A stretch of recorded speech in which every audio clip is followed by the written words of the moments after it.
And we're back. What's up, everybody? Benja Welldone coming at you live on this beautiful Corona-free day.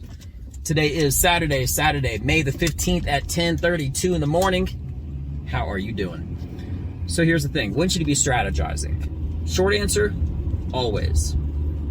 Immediate answer, right now.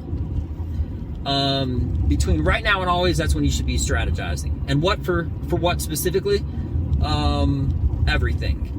Between your financial investments, your technique of fighting, your relationships and stuff like that. You see, I feel like there is some truth behind the idea that strategy is a way to, of course, not just beat your opponent, but it could be just to win your obstacle. Okay? And it could be anything. It could be in the form of learning a skill or beating your opponent, or, I mean, like I said, it literally could be absolutely everything. You apply a formula or problem to the equation, and strategy is always the best answer. That's the reason why I love chess. And not just that, also jiu-jitsu. And most importantly, comedy. You see, there's a certain scientific method when you're strategizing and you're using it for anything in life. Problem solving, overcoming problems. And once you do that, you start to develop your own methods of success. Now, take financial investments, for example. This is just an example, but it applies universe-wide, okay? If you missed out on a great opportunity, again, just to keep it simple, we'll call it money, a financial investment. The best opportunity provided by, it's still on an uptrend. It's still going up in money, kind of like Nike or Google or Facebook. It's kind of too late to really capitalize on making that sweet money that everybody else did, right? Back when it came out or whatever. But if you know it's far from its peak, okay? And everybody knows Twitter, Facebook, Google, it's pretty much peaked, all right? It's not going to get that much bigger. Everyone already knows what Facebook, Google, and Twitter and all this is. But the best opportunity would have been at the earliest point of that opportunity. The next best opportunity, right now. Right now is the best opportunity. Okay? Again, provided by the circumstances are right and it's still going up in that pattern. Apply it towards fixing a relationship. If you had a conversation that you wanted to bring up with someone, it could be someone romantic or someone that you are not romantic with, just a friend. Okay?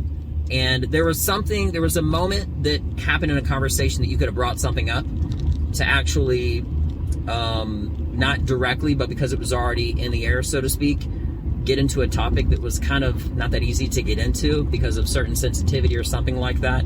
That's opportunity one. That window closes, now you have to do the direct approach. The reason why I'm saying this is because I was talking to somebody the other day as far as strategy goes, and they were telling me it's too late.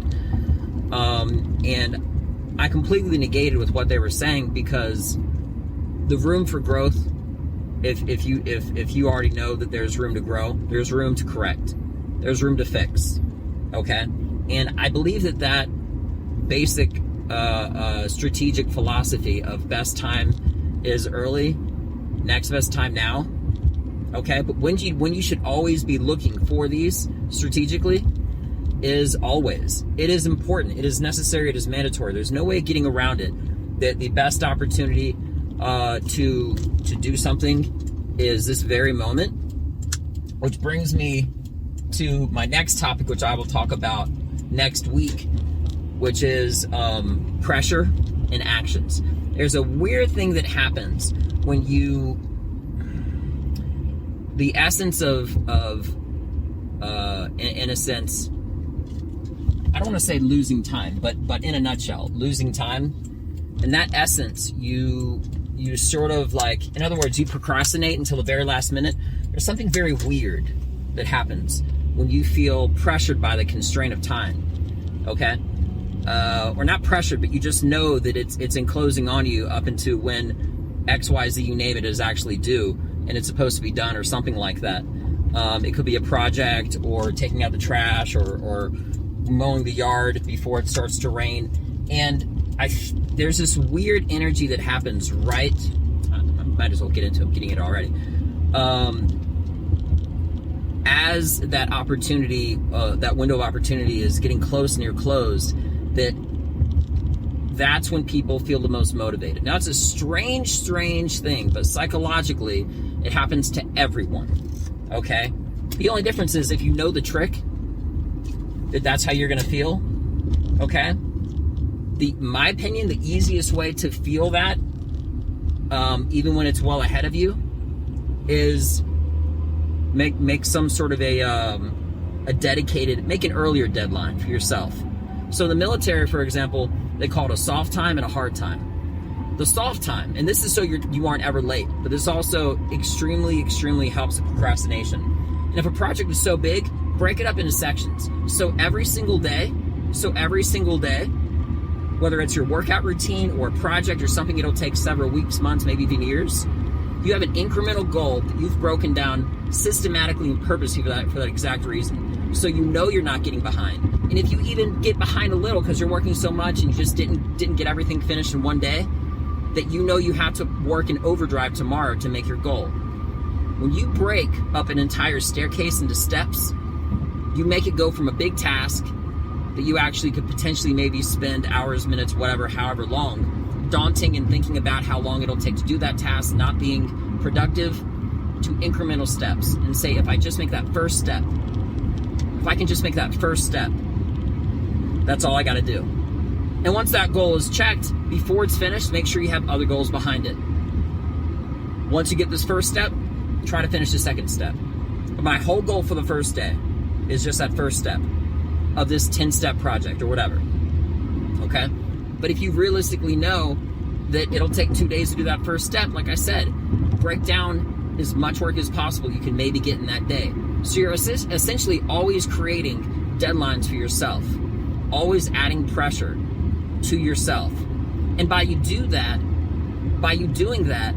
as I was saying in the military, they have a soft time and a hard time, which essentially means if you're supposed to be somewhere at 6:30 in the morning, so for example, your early morning physical training hard time, when you're supposed to be there, like when we start, is 6:30 in the morning. The soft time is 6:15, which means that's when you're in formation. Okay? But what they say is, be there 15 prior, which means 15 minutes prior to the hard time, which is 6:15, which is your soft time. And then they follow it up by saying, to the 16-minute prior. So they essentially say it twice. So number one, be 15 minutes prior to the hard time and 15 minutes prior to that soft time. So essentially you're saying you're 30 minutes late, but you're not.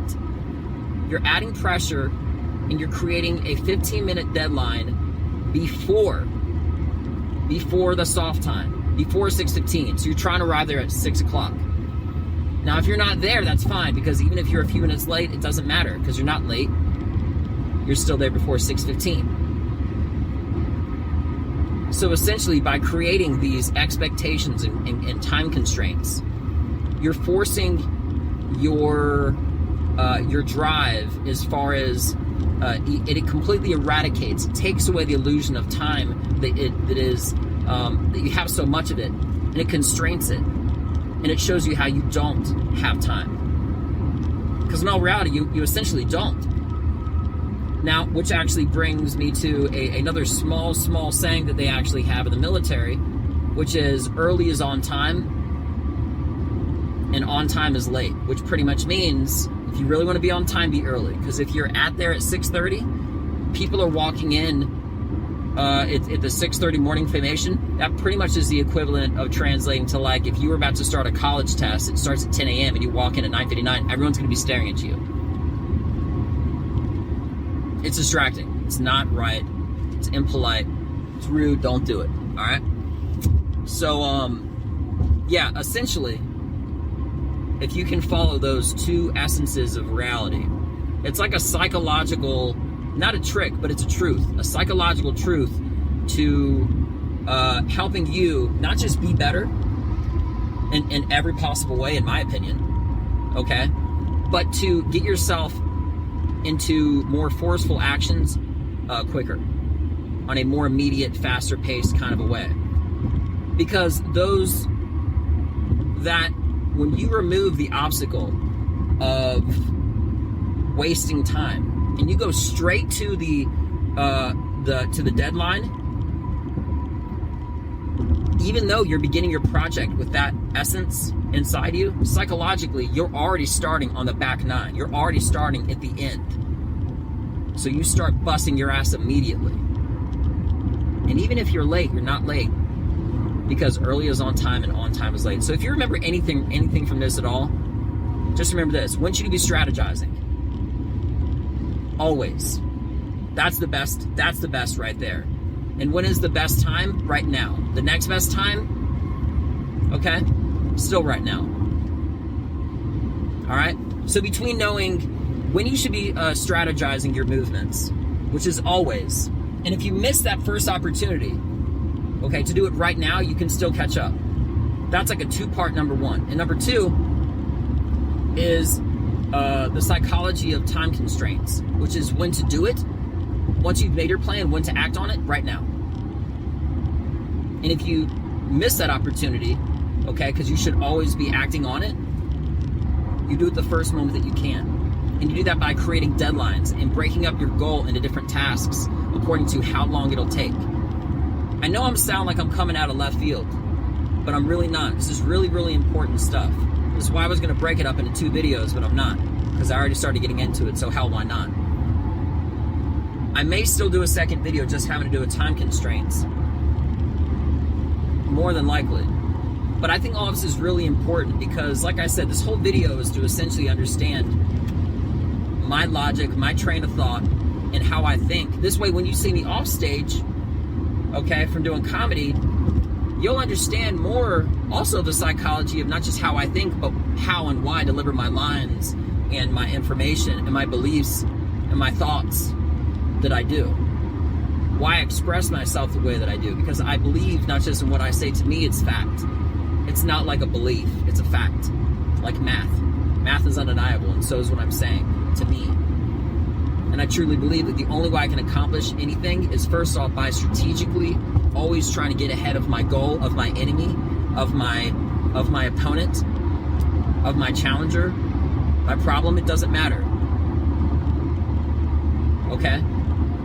And then if I miss that opportunity, hypothetically, I get in the very next best opportunity. Once I noticed it, like, oops, it's been missed, so I'm going to do it right now.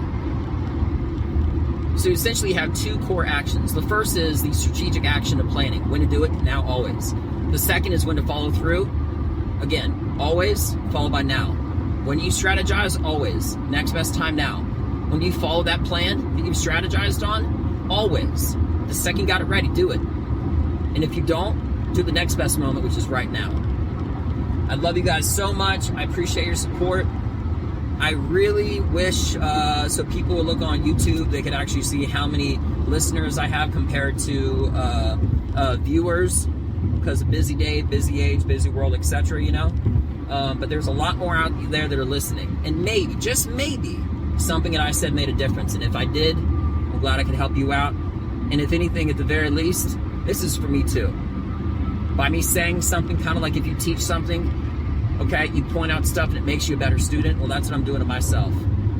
I'm actually not just reminding, but instilling once more my practices of my strategy philosophically and my plan of action philosophically, which I follow. So, that being mentioned, I hope this is educational, maybe a little militaristic, for lack of a better term. A little militarized, you know, hitting with bullet points. But that's just who I am. I'm very aggressive naturally, but I don't come across that way, depending on what we're talking about. I don't necessarily let people know what I think, but I am someone of actions, and I make shit happen. Because, as I said in the last video, if you know what I think, what I'm thinking, okay, then essentially, I mean, like the detail of my strategy, the detail of my plan, not the formula itself, then I'm going to have to re-strategize, because you're already going to know what I'm going to do. And by me to come out ahead and be number one, I got to do better than you. So I'm not going to reveal my plan. But that is the formula, and that is the method. And it's a scientific method. It's used throughout. But sometimes by bringing something that's so simple and obvious to the light, it helps not just reflect, it helps you think, and you can use it for parallel circumstances and examples, but it helps instill it once more, which is what I'm doing now. So with that being mentioned, I hope everybody has a beautiful day. Thank you so much for your time. I'm Benja Welldone. As always, check me out. Peace.